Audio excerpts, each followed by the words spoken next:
14 अक्टूबर को 305 क्लिक आ रहे थे डेली के और 25 नवंबर तक आते आते ये पहुंच गए ऑलमोस्ट 600 क्लिक्स पर डे। यानी कि एक महीने के अंदर अंदर ऑलमोस्ट डबल हो गया मेरा ट्रैफिक। और ये सिर्फ क्लिक्स के साथ ही नहीं, इम्प्रेशंस भी ऑलमोस्ट मेरा 2.5 गुना हो चुके थे। 14,500 इम्प्रेशन से सीधा 37,500 impressions without even writing a single article. तो ये हुआ कैसे? बात है अक्टूबर की, जब सब कुछ ऊपर नीचे चल रहा था गूगल अपडेट की वजह से।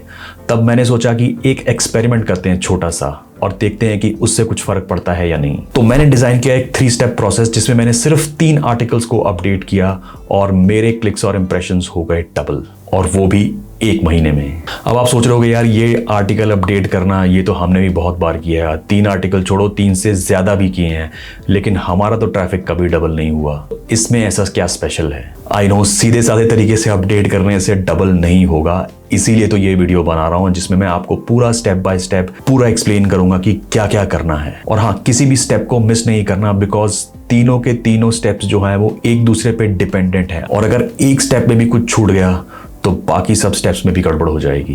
तो ध्यान से देखना है इसे। तो फर्स्ट स्टेप से स्टार्ट करते हैं। तो सबसे पहले हमने जाना है गूगल सर्च कंसोल पे और वहां पे ढूंढना है हमारे टॉप 3 आर्टिकल्स जिन्होंने सबसे ज्यादा ट्रैफिक और इंप्रेशंस लूज किए हैं। तो वो कैसे करना है अब देखते हैं। सबसे पहले जाना है गो टू परफॉर्मेंस, उसके बाद सर्च रिजल्ट्स और फिर कंपेयर लास्ट 3 मंथ्स। अब यहाँ पे आपको इंप्रेशन डिफरेंस पे सॉर्ट करना है और या फिर क्लिक डिफरेंस पे भी सॉर्ट करके देख सकते हैं। अगर आप ध्यान से देखोगे तो सबसे बड़ी नेगेटिव वैल्यू वाला पेज जो होगा वो सबसे ऊपर आ जाएगा। तो इस तरीके से हमें 3 टॉप पेजेस मिल जाएंगे जिसमें सबसे ज़्यादा इंप्रेशंस हमने लूज़ किए हैं। ये आपको थोड़ा क्लिक्स के साथ भी थोड़ा एनालाइज करना पड़ेगा और दोनों के जो टॉप 3 होंगे उनमें से डिसाइड करना पड़ेगा एनालाइज करके कि हमारे टॉप 3 कौन से हैं जिनमें सबसे ज़्यादा ट्रैफिक और इंप्रेशंस लूज़ किए हैं। अब जब आपको टॉप 3 पेजेस मिल चुके हैं तो आपको सीधा रीराइट नहीं करना है उनको, थोड़ा वेट करना है नेक्स्ट स्टेप के लिए, क्योंकि आगे वाले 2 स्टेप्स में आपको पता चलेगा कि आपको एक्चुअल में लिखना क्या है और क्या छोड़ना है। अब स्टेप नंबर 2, आपको queryhunter.io से क्रोम एक्सटेंशन इंस्टॉल करना है और उसको कनेक्ट करना है अपने गूगल सर्च कंसोल के साथ। अब कनेक्ट करने के बाद आपको अपने तीनों पेजेस ओपन करने हैं क्रोम ब्राउजर में और एक्सटेंशन को ओपन करना है, उसकी विंडो को ओपन करना है और चेक करनी है क्या ऑप्शंस आपके सामने आ रही हैं। वो सभी ऑप्शंस ऑलमोस्ट आपके गूगल सर्च कंसोल के जैसी होंगी, लेकिन इसमें थोड़ा सा डिफरेंस है। आप उस विंडो के अंदर लास्ट 12 मंथ्स भी सिलेक्ट कर सकते हो या 6 मंथ्स भी सिलेक्ट कर सकते हो, लेकिन नीचे आपको देखना है और उसको सॉर्ट करना है इंप्रेशंस के ऊपर, जिसमें सबसे ज़्यादा इंप्रेशंस हैं और मेंशन 0 है उसको नोट डाउन करना है, उसके सारे कीवर्ड्स को नोट डाउन करना है। बेसिकली ये वो सब क्वेरीज हैं जिसे गूगल इंप्रेशन तो दे रहा है लेकिन आपके पेज को रैंक नहीं कर रहा है, बिकॉज ये क्वेरीज मिसिंग है आपके कंटेंट से।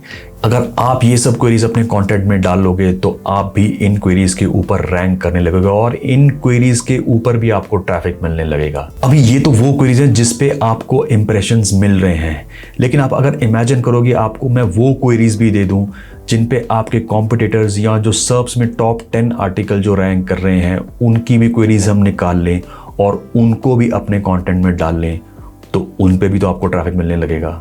तो अब वो कैसे ढूंढनी है क्वेरीज अपने कॉम्पिटिटर्स के ऊपर, वो हम स्टेप 3 में जानते हैं। आपको क्या करना है, go to Frase and start analyzing each of your articles with the top 10 SERPs. By default आपको जो फ्रेज होगा वो 22 के ऊपर एनालाइज करेगा, लेकिन आपको यहाँ ऊपर जाके चेंज करना है 22 से 10, टॉप 10, और उस पे जाके आपको इसको एनालाइज करना है और फिर go to optimize and find all the topic gaps और लॉन्ग टेल कीवर्ड गैप्स। इन दोनों के ऊपर आपको गैप्स निकालने हैं, यानी कि वो सब टॉप टॉपिक्स और लॉन्ग टेल क्वेरीज जो आपके कॉम्पिटिटर्स ने तो लिखे हैं लेकिन आपके कंटेंट में वो मिसिंग है, वो सब आपके यहाँ पे 0 दिख रहा होगा इन सब में। इन सब क्वेरीज को भी आपने नोट डाउन कर लेना है और आगे चल के अपने आर्टिकल में रीराइट करना है। अब मोटे तौर पे थोड़ा रिकैप कर लेते हैं। हमने वो सब क्वेरीज निकाल ली हैं जो हमारे कंटेंट में मिसिंग है, जिन पे हमें इंप्रेशन मिल रहे हैं।